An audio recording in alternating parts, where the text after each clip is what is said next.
Chapter 26. We ran out of ideas, so we just hung out in Parker's office until something came up. It came up about an hour later when Dad got a call from Rafferty. He put it on speakerphone and said, "Hello." Rafferty said, "The Secret Service is here. I want to show the head guy that the machine is safe, but it's password protected. Did you do that?" Dad looked at me, confused. I motioned that he should go with it. He said, "Yes, I want to make sure I'm involved in what goes on at my business. I was concerned that you were not the team player I had hoped we would all be, and I was right." The general hung up the phone and I said, "That didn't go the way I expected." "I think we should all leave here while we still can," Annie said. "I agree," Dad said. "Okay," I said. "We can probably do more from outside anyway." We made it down to the lobby, but 4 soldiers stopped us. One said, "I'm sorry, but we have orders to detain you." "We are not in the army, and we've done nothing wrong," I said. "You have no authority over us." "We have our orders," the soldier said. They led us down the hall and put us in the men's bathroom. There was no lock on the door, but 2 soldiers stood outside the door. We looked around for another way out, but there were no windows, and the air vents were far too small for a person to fit into. "What do we do now?" Annie asked. "I have no idea," I said. "Maybe we can call someone," Dad said. "They didn't take our phones." We all took out our phones, and Annie said, "I'm not getting a signal." "Me neither," Dad said. I looked at my phone and said, "They must have one of those cell phone jammers. That's why we still have our phones." We discussed what we would say when the time came, and that time came sooner than expected. 5 minutes after being put in the bathroom, the door opened and General Rafferty walked in. He said, "I'm sorry about the treatment, but I need that password, and you will give it to me." Dad said, "I resent this treatment. We are all on the same team here." "Are we?" asked Rafferty. "Yes, we are," I said. "We're just not sure you are a team player."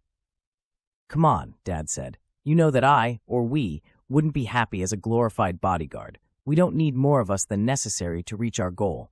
We will show this Secret Service agent that the machine is safe, and that is all we need to do. I will unlock it, but I will also run it. That's the deal." The general thought for a moment and then said, "Fine, let's go." He led us out of the bathroom and to the lobby, where 3 Secret Service agents were waiting.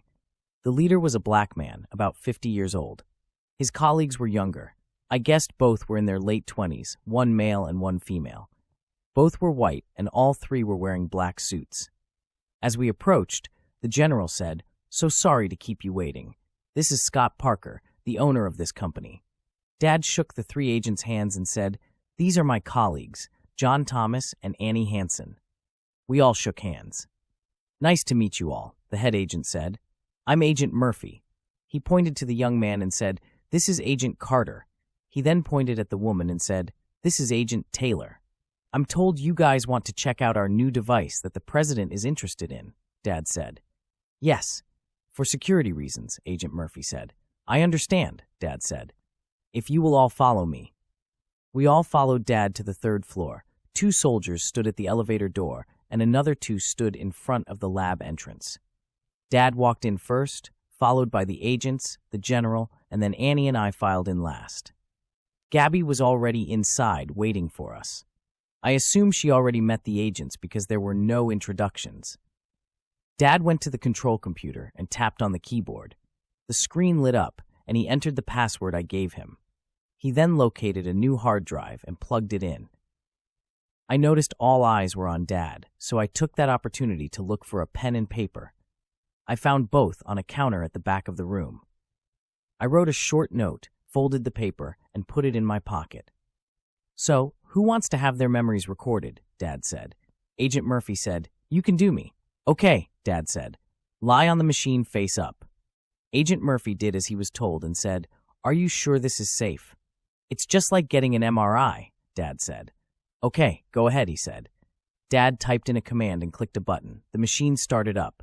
It went through the entire process, and when it was finished, Agent Murphy sat up, and Rafferty asked, "How do you feel?" "I feel fine," he said. "It really is just like an MRI machine."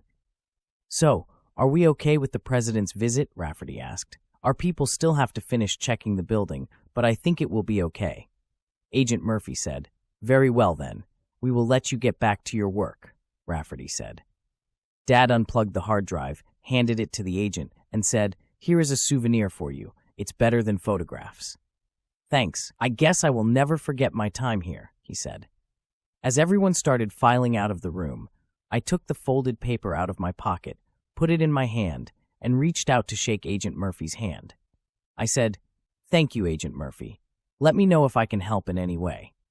When he felt the paper in his hand, he briefly looked surprised, but recovered quickly, put his hand in his pocket, and said, "Thank you. I'll let you know if we need anything." Annie and I stood by the door as everyone filed out. Gabby was last and gave me a dirty look as she passed, but said nothing. I looked at Annie and shrugged.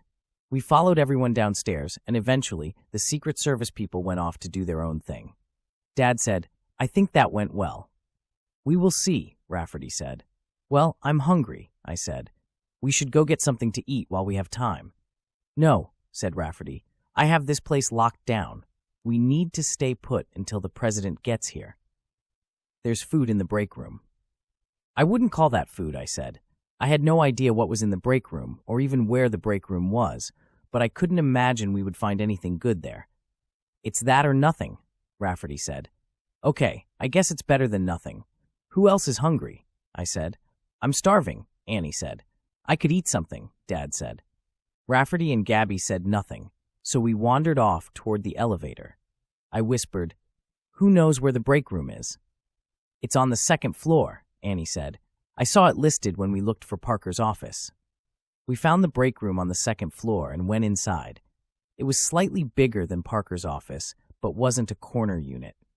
The windows overlooked the main parking lot.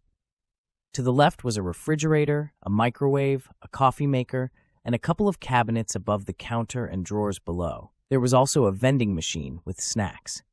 In the center of the room stood 2 round Formica tables, each surrounded by 6 simple metal-framed chairs with thin vinyl cushions. To the right, a sofa faced a coffee table and a large television. I opened the refrigerator and saw several bottles of water and various condiments, but no food. I took out 3 bottles of water and handed one to Annie and another to Dad. Dad checked the drawers, and Annie looked in the cabinets. There were a variety of plates, bowls, and utensils, but no food. "I guess our only choice is vending machine food," I said. The machine accepted credit cards, so Dad put his card in and said, "What will it be?" I remembered my promise to Annie and said, "You choose for me." She got us each a granola bar and a bag of mixed nuts. Dad got crackers and cheese and a bag of popcorn.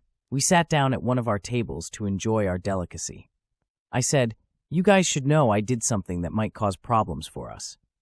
"What did you do?" Annie asked. "I slipped a note to the Secret Service guy." "What did the note say?" Dad asked. "It said, 'The machine does more than you know. The president's life is in danger.'" "If that works, he's going to be pissed," Dad said. "I know," I said, "but I couldn't stand by and watch Parker steal the presidency." Annie put her hand on my arm and said, "You did what you had to do. I'm proud of you." I put my hand on hers and said, "Thanks, but I fear that I again put the people I love in harm's way." "I became a cop because I wanted to help good people and stop bad people," Annie said. "I was always willing to risk my life for a noble cause, and saving the president and his wife from these psychopaths is the noblest cause I can think of." "I'm proud of you too," I said. "I'm proud of both of you," Dad said, "but we need to plan what we will do if Rafferty turns on us." "That could be difficult," I said. "He has an army backing him." "Maybe," Annie said, "but this is America. A soldier is not likely to follow an order if he feels the person giving it is corrupt or compromised." "I hope you are right," I said. A few minutes later, I saw 4 identical black sedans driving away. We all watched as they passed the guard station one by one. Then the door opened, and Rafferty and Gabby walked in. Both were pointing pistols at us. I said, "Whoa, what is this all about?" "I was just informed that the president decided to cancel his visit here today," Rafferty said. "I was given no reason for the change of plans. One of you said something, and I want to know who." "Just a minute," Dad said. "How dare you point guns at us over this? We worked just as hard as you to make this happen. How do you know an emergency didn't come up?" "I don't know anything for sure, but I do know you three have not worked as hard as I have on this. In fact, you all seem to have changed your mind about the plan," Rafferty said. "No," I said. "We were all in agreement that the prudent thing would be to wait, but you foolishly plunged ahead without regard for consequences. You probably spooked them. I doubt we will get another chance because of your bullheadedness." "That's bullshit," Gabby said. "I think you screwed up, Scott. I think these two were not converted. Tell me, pretty lady, how did Scott and I meet?" Annie hesitated. She looked at me and then back at Gabby and said, "He picked you out of a lineup." Gabby looked at Rafferty and said, "Just like I thought, Brian." Rafferty pointed at me and said, "What about you? How did Gabby and I meet?" "At Narcissists Anonymous," I said. "How did you make such a blunder, Scott?" Rafferty said. "I don't understand what happened," Dad said. "We can fix this right now," Rafferty said. They led us up to the lab on the 3rd floor. We passed several soldiers, but none questioned why the general and his wife had us at gunpoint. When we got inside the lab, Rafferty instructed Dad to start up the machine. "Now, who wants to go first?" Rafferty said. "Just get it over with," I said, walking toward the machine. As I passed Dad, I whispered, "Don't worry, just do it." Rafferty found the hard drive marked Scott and plugged it in. I climbed onto the machine and said, "Okay, go ahead." Annie screamed, "No," but Gabby shoved her gun hard into her temple. Dad started up the program, but hesitated to hit the start button. I nodded to him, and he clicked on the button. After the machine cycled through its process and shut down, I sat up, looked around the room, and then held my arms in front of my face to look at them. "I need a mirror," I said. Rafferty handed me a mirror, and after looking at my face, I said, "What the hell? Why am I in this body? What happened to the president?" "It's a long story," Rafferty said. He then pointed at Annie. "You're next." "No way," Annie said. "I'm not getting on that thing." "You will get on it, or you will get a bullet in your brain," Gabby said. "I would prefer that to being a psycho bitch like you," Annie said. Gabby moved behind her, pressed her gun against Annie's back, and pulled her hair hard.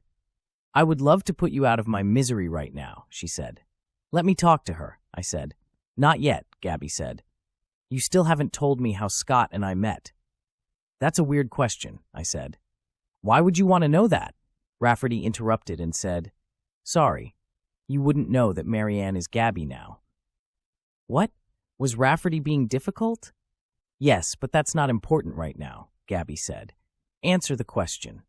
I said, "I was in Los Angeles on a business trip. You were the night manager at the hotel where I stayed. I told you that you were the prettiest night manager I ever saw, and we just hit it off after that." "I guess the machine is working now," Gabby said. "Okay, go ahead and talk to her." She backed away and stood by Rafferty's side, and I walked up to her and said loud enough for everyone to hear, "You have nothing to worry about. Once you do this, the two of us can be together forever." I then whispered, "I love your eyes and your boobs," and winked at her. Her eyes opened wide, and I think she realized what happened. "Okay, fine," she said and got on the machine.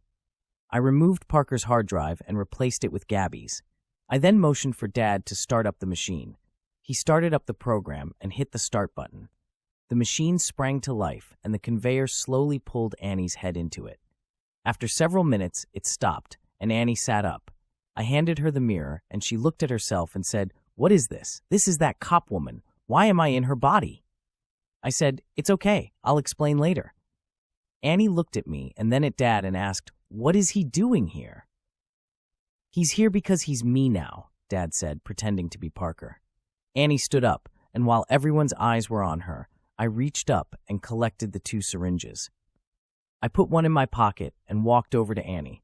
I put both hands in hers and said, "I am so glad to have you back." I rolled my eyes back toward Gabby, and she nodded that she understood. Gabby and Rafferty had both put their guns away. I walked over to Rafferty while Annie made her way next to Gabby. I pointed at the machine and said, "We need to build more of these now." I stressed the word now, and Annie and I both injected our intended targets. Gabby and Rafferty both had shocked looks on their faces before dropping to the floor. "What just happened?" Annie asked. "Why do I remember everything?" "Well," I said, "remember, I asked to record your memories? I recorded it on Gabby's hard drive, and didn't change the label. So, the machine just replaced your memories with the same memories. I understand that, she said, but I remember what happened after that. How is that possible? I remember, too, I said, and I didn't expect that. If I were to guess, I would say that those new memories were in memory locations that didn't exist when our brains were scanned, so it didn't change them. That is probably why I remember some things from John's life, because those memories were stored at a memory location that had no memories in Alex's brain. Dad said, I don't know what happened these last 5 years, but my original intention was to design a machine that only replaced memories that were different. That way, when a person's memories are lost, they could be restored without touching any of the other memories. If that is how we designed the machine, it would have seen that all the memories were identical and done nothing. This is all too crazy for me, Annie said. Let's just say we were lucky. Sounds good to me, I said. We were very lucky. By the way, Annie said, how did you know how Parker and Gabriella met? I did a little research. I was hoping to find something I could use against him. I never imagined that would be it. So, what should we do with these two? Annie asked. How would you feel about another Annie and John in this world? I asked. This audiobook continues on the next video. For more information on this book and others by this author, please visit charleshuss.com.